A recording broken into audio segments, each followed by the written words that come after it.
Yohana Mbatizaji inamueleza namna alivyokuja akihubiri, akikaa kule nyikani akila nzige pamoja na asali. Lakini watu wengi wanaweza wakajiuliza kwamba hasa Yohana Mbatizaji ni nani na ni yupi na inakuaje? Huyu Yohana Mbatizaji alizaliwa na mwanamke aitwaye Elizabeth pamoja na babaye aliyekuwa anaitwa Zekaria.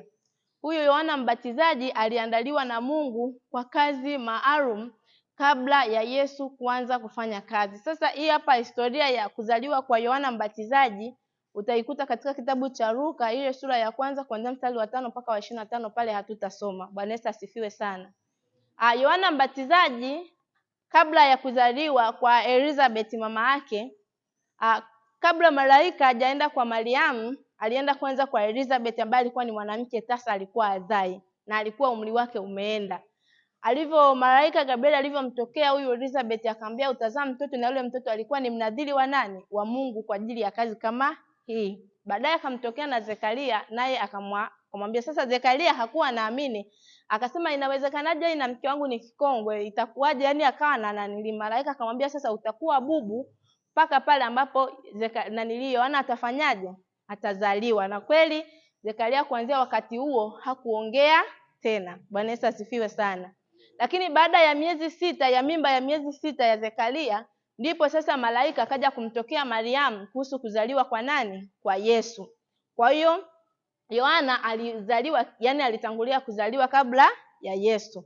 Sasa baada ya hapo Mungu alikuwa amemwandaa kwa ajili ya kuhubiri kule nyikani na kuambia watu kuhusu kufikiria toba, na kabla ya Yesu hajaingia wapi? Kazini. Tulivyosoma katika hicho kitabu cha Mathayo sura ya 3, ukiangalia ile kuanzia mstari wa 3 anasema kwa sababu huyo ndiye aliyenena na nabii Isaya akisema, sauti ya mtu aliaye nyikani, tengenezeni njia ya Bwana, yanyosheni mapito yake. Kwa hiyo Yohana Mbatizaji akaanza kuwahubiria wale watu kuhusu habari ya toba na ubatizo. Lakini akamwambia yupo ajaye nyuma yangu mwenye nguvu kuliko mimi. Mimi nawabatiza kwa maji, lakini yule atawabatiza kwa moto na kwa Roho Mtakatifu. Bwana Yesu asifiwe sana.